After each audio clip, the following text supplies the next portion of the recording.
अलग अलग परिवेश से होने के कारण सबकी अपनी अपनी पसंद और नापसंद होती है। लेकिन प्रॉब्लम तब शुरू होती है जब एक की पसंद दूसरे के लिए नापसंद बन जाती है। जी हाँ, सही समझे। ऐसी ही कहानी है नैना की।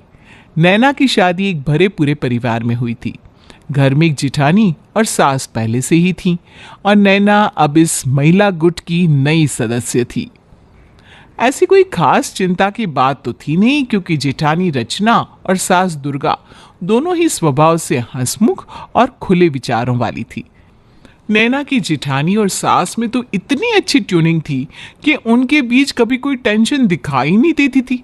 एक दिन, अरे नैना, तुम्हें ऑफिस के लिए लेट नहीं हो रहा है क्या? तुम अभी तक रसोई में ही खड़ी हुई हो। हाँ भाभी, लेट तो हो रहा है, लेकिन पता नहीं मेरा टिफिन कहाँ चला गया है। काफ़ी देर से उसे ही ढूंढ रही हूँ ताकि मैं अपना लंच पैक करके जल्दी से निकल पाऊँ। लो, बस इतनी सी बात। तुम्हारा टिफिन तो आज आलिया अपने स्कूल ले गई है। तुम ऐसा करो, कोई और टिफिन ले जाओ। घर में टिफिन की कमी थोड़ी ना है। नहीं नहीं, रहने दीजिए, मुझे लेट भी हो रहा है, मैं बाहर ही कुछ खा लूँगी। शाम को, आलिया, तुम्हें चाची का टिफिन पसंद है ना? ऐसा करो, उस टिफिन बॉक्स को तुम ही रख लो, मैं अपने लिए दूसरा बॉक्स ले आई हूँ। अरे नैना, क्या जरूरत थी? इसके पास तो पहले से ही आधा दर्जन टिफिन है। कोई बात नहीं ना भाभी, एक और सही। टिफिन वाली बात आई गई हो जाती है। धीरे धीरे समय बीतने लगता है और जल्द ही नेहा अपनी माँ बनने की खुशखबरी सुना देती है। अब नैना ऑफिस से आने के बाद ज्यादातर समय अपने कमरे में आराम करते हुए ही बिताती थी। सुबह भी वो बस तैयार होकर ऑफिस के लिए निकल जाती थी। लेकिन रचना के अंडरस्टैंडिंग नेचर के कारण इन छोटी छोटी बातों पर घर में कभी कलह क्लेश नहीं हुआ था। रचना एक खुशदिल लड़की थी। दोनों सास बहू की अच्छी ट्यूनिंग होने के कारण घर के काम वो मिलकर निपटा लेती थी। एक दिन नैना ऑफिस से लौटती है तो जिठानी रचना और सास मुस्कुराते हुए उसकी तरफ देखने लगते हैं। क्या बात है भाभी, आज आप बड़ा मुस्कुरा रही हो। अरे मैं तुझे अपनी लिपस्टिक दिखा रही हूँ, देख, तेरी वाली लिपस्टिक ट्राई करी है आज मैंने और माँ जी को भी लगाई है। बता तो कैसी लग रही है? जिठानी की बात सुनकर नैना का चेहरा उतर जाता है। बहुत अच्छी लग रही है। इतना कहकर नैना अपने कमरे में चली जाती है। माँ जी, मुझे ऐसा क्यों लगा कि नैना को हमारा इसकी लिपस्टिक लगाना पसंद नहीं आया। अरे प्रेगनेंसी में थकान ज्यादा हो जाती है ना, इसलिए चेहरा उतरा हुआ है उसका। लिपस्टिक लगाने से क्या इसकी लिपस्टिक घिस गई जो ये मुंह बनाएगी? रचना जैसा सोच रही थी वास्तव में वैसा ही था। छोटी बहू नैना को अपना कोई भी सामान किसी को देना या उससे शेयर करना बिल्कुल भी पसंद नहीं था। इसलिए जब उसने देखा कि सासू माँ और जिठानी ने उसकी लिपस्टिक लगा ली है तो उसने कमरे में आकर गुस्से में लिपस्टिक को उठाकर कूड़े में फेंक दिया। मम्मा, मेरी कंघी नहीं मिल रही। अब छोटू को डांटती क्यों नहीं? पता नहीं सारी कंघियां उठाकर कहाँ फेंक देता। अरे स्कूल के लिए लेट हो रहा है ना आलिया, तुम ऐसा करो, चाची के कमरे में जाकर उनकी कंघी यूज कर लो, बाद में वापस रख देना। आलिया नैना के कमरे में जाकर उसकी कंघी उठाकर बाल बनाने लगती है और वापस उसकी जगह रखकर चली जाती है। छी, कितने गंदे लोग हैं। पता नहीं कब इन लोगों में सुधार आएगा। मेरी कंघी अपने बालों में लगाकर खराब कर दी, अब मैं कभी इसे यूज नहीं करने वाली। इतना कहकर नैना उस कंघी को उठाकर डस्टबिन में फेंक देती है। नैना जब कंघी को कूड़ेदान में फेंक रही थी तब उसे ऐसा करते हुए सास दुर्गा देख लेती है। तभी मैं कहूँ कि पहले तो नैना रोज एक ही लिपस्टिक लगाकर घूमती थी और जब से हम दोनों ने उसकी लिपस्टिक लगाई, लिपस्टिक का घर में दिखाई देना ही बंद हो गया। इसका मतलब इसने वो लिपस्टिक भी उठाकर कूड़े में फेंक दी। दुर्गा को बहू नैना का रवैया बहुत खराब लगता है, लेकिन फिर भी दोनों बहुओं में प्यार बना रहे इसलिए वो ये घटना देखकर भी अनदेखा कर देती है। मम्मा, चाची का रूम खाली पड़ा है, मैं उनके रूम में पढ़ने जा रही हूँ। यहाँ पर छोटू मुझे पढ़ने ही नहीं दे रहा। बेटा, चाची के नहीं, तू मेरे कमरे में पढ़ ले जा। दादी, आपके रूम में एसी नहीं है, मुझे गर्मी लग रही है, मैं चाची के रूम में पढ़ रही हूँ ना। दादी के लाख समझाने पर भी आलिया अपनी किताब लेकर नैना के रूम में पहुंच जाती है और बेड पर बैठकर पढ़ने लगती है। कुछ देर बाद नैना ऑफिस से लौट कर आती है तो आलिया को बिस्तर पर बैठकर पढ़ते देख लेती है। चाची आप आ गए? ठीक है, आप रेस्ट कर लो, मैं दादी के रूम में चली जाती हूँ। चाची को देखकर आलिया कमरा छोड़कर निकल जाती है, लेकिन नैना को चिढ़ाने के लिए इतना ही काफी था कि उसके ना रहने पर सब उसके बेड को यूज करते हैं। नैना गुस्से में अपना बैग टेबल पर पटकती है और बेड पर बिछी चादर को उतारकर नीचे फेंक देती है। ओ गॉड, जरा सी भी समझ नहीं है यहाँ किसी को। इन लोगों को समझ में क्यों नहीं आता कि मुझे अपने स्पेस में किसी की दखल अंदाजी पसंद नहीं है। मैं किसी से अपनी कोई भी चीज शेयर नहीं कर सकती। तंग आ चुकी हूं मैं, और भाभी का तो मुझे समझ में नहीं आता। पता नहीं सच में ऐसी ही है या इतना मीठा बनने का दिखावा करती फिरती है। आज वही ज्वेलरी माँ जी पहने दिखाई देंगी तो 10 दिन बाद उसे ही भाभी पहन लेंगी। अरे इनका तो कोई क्लास है ही नहीं, ना ही पर्सनालिटी। और मुझे भी ये दोनों अपने जैसा ही बनाना चाहती है। नैना बिल्कुल अलग विचारों वाली लड़की थी।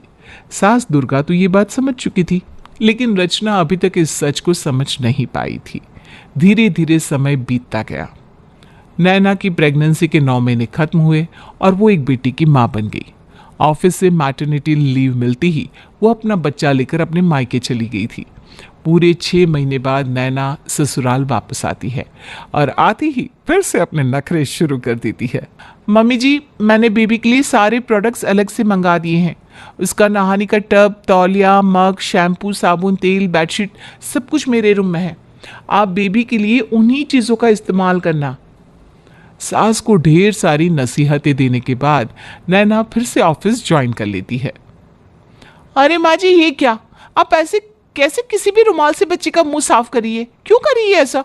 मैंने बेबी के हैंकी आपको दिए तो थे। पता नहीं किसका यूज किया हुआ हैंकी है ये। छी! नैना, परिवार के अलावा और कौन इस्तेमाल करेगा इस हैंकी को? ये ले जा अपना बच्चा और जिस मर्जी से रुमाल पहुंचती रहे। नैना अपनी 6 महीने की बेटी को सास और जेठानी के पास छोड़कर निश्चिंत होकर ऑफिस के लिए निकल जाती थी। दिन भर बच्चे की देखभाल करने के बाद भी शाम को आते ही नैना कुछ न कुछ कमी निकाल कर मुंह बनाना शुरू कर देती थी।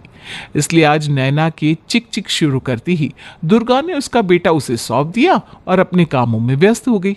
कुछ दिन बाद, माँ जी, मुझे सहेली की यहाँ पार्टी में जाना है। क्या करूं समझ में नहीं आ रहा।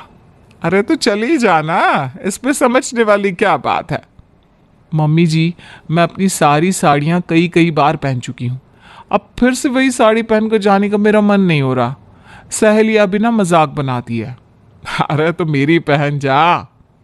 आपकी भी पहले ही मैंने साड़ी पहन ली है। आइडिया, नैना की कोई साड़ी पहन लेती हूँ। वो तो वैसे भी कभी साड़ी पहनती नहीं, यूं ही अलमारी में पड़ी पड़ी सड़ रही है सब साड़ियाँ। रचना जल्दबाजी में नैना की एक खूबसूरत सी साड़ी निकालकर पहन लेती है। ये लो नैना, तुम्हारी साड़ी। वो मुझे अचानक किटी के लिए इन्विटेशन आया ना, और सहेली के यहाँ जाना था, तो मैंने तुम्हारी साड़ी निकाल कर पहन ली। Thank you so much. तुम्हारी साड़ी पहन कर गई थी ना, तो सहेलियों ने जो तारीफ की है मेरी। तुम्हारी साड़ी सच में बहुत सुंदर है नैना। नैना जिठानी रचना की किसी भी बात का जवाब नहीं देती और साड़ी लेकर अपने कमरे में चली जाती है। अगले दिन, पूजा देख तो सही, ये साड़ी कैसी है? अरे कुल 2 बार पहनी हुई साड़ी तो काम वाली को दे रही है। ऐसा क्या बिगड़ गया इस साड़ी में?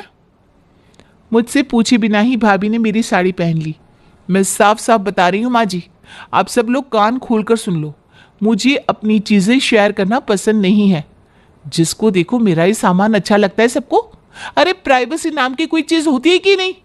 कभी मेरे बेटे को झूठा खिला देंगे, कभी किसी के रुमाल से उसका मुंह पोंछ देंगे। जब मन आया मेरी साड़ी पहन लेंगे। अब बस बहुत हो गया।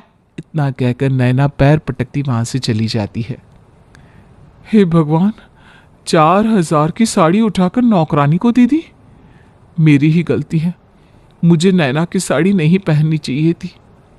दुर्गा देखती है कि रचना की आंखें भीगी हुई है और वो अपना हाथ तेजी से चलाते हुए काम निपटा रही है। देख रचना, यूं रोने धोने से कुछ नहीं होने वाला। अब बस बहुत हो गया, इसकी अकल ठिकाने लगाने का समय आ गया है। इतना कहकर दुर्गा रचना के कान में कुछ समझाने लगती है। अगले दिन सुबह, माँ जी मैंने सब सामान निकाल कर रख दिया है, जल्दी आकर मुन्ने को ले लीजिए, मुझे लेट हो रहा है। देख नैना, तुझसे पहले मैं रचना की सास हूं, इसलिए आज के बाद मैं तेरे किसी भी काम को नहीं कर पाऊंगी। रचना की सास को तू अपनी सास कैसे कह रही है, हैं? और देख, शेयर करना तुझे पसंद नहीं है ना, तो ठीक है, आज से जो तेरा है वो बस तेरा ही है। उसी तरह मैं भी पहले रचना की सास बनी तो बस उसकी हूं। माँ जी, ये मजाक का टाइम नहीं है, जल्दी पकड़िए ना, मुझे लेट हो रहा है। अरे थोड़ा कम समझती है क्या? बोला ना मैंने कि आज से मैं तेरे बेटे को नहीं संभालने वाली। मैं सिर्फ रचना के बच्चों की दादी हूं, तेरे बच्चे की नहीं। ठीक है भाभी, अब मुन्नी को ले लीजिए, मुझे ऑफिस के लिए लेट हो रहा है। माँ जी को पता नहीं आज क्या हो गया है, कैसी बहकी बातें कर रही है। अरे नहीं नहीं नैना, मुन्ना तो सिर्फ तुम्हारा बेटा है, मैं उसे कैसे ले सकती हूँ? उसकी माँ तो तुम हो ना, और वो अपनी माँ को शेयर कैसे कर सकता है? तुम उसकी माँ हो, तुम उसकी देखभाल करो, मुझे तो तुम माफ करो। हाँ रोहित, आप ही देखो ना, भाभी और माँ जी ने ये क्या ड्रामा लगा रखा है। दोनों में से कोई भी मुन्ने को लेने को तैयार ही नहीं है। अब इस तरह कैसे मैं ऑफिस जा पाऊंगी, तुम ही बताओ। नैना, ये सब तो तुम्हें पहले सोचना चाहिए था ना। माँ और भाभी ने तुम्हें अपना समझकर इतना प्यार दिया, पूरे 9 महीने बिस्तर पर बिठाकर खाना खिलाया, तब भी कभी उनके माथे पर शिकन नहीं आई। तुम्हारे 6 महीने के बच्चे को भाभी ने कभी अपने बच्चों से कम नहीं समझा, पूरा दिन सीने से लगा कर रखती है। लेकिन तुम्हें दिखा तो बस यही कि भाभी ने तुम्हारी लिपस्टिक लगा ली या साड़ी पहन ली। घिस तो नहीं गई थी ना तुम्हारी साड़ी उनके पहनने से।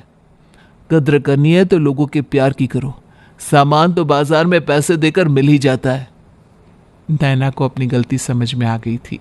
वो रोते हुए सास और जेठानी से माफी मांग लेती है और फिर सब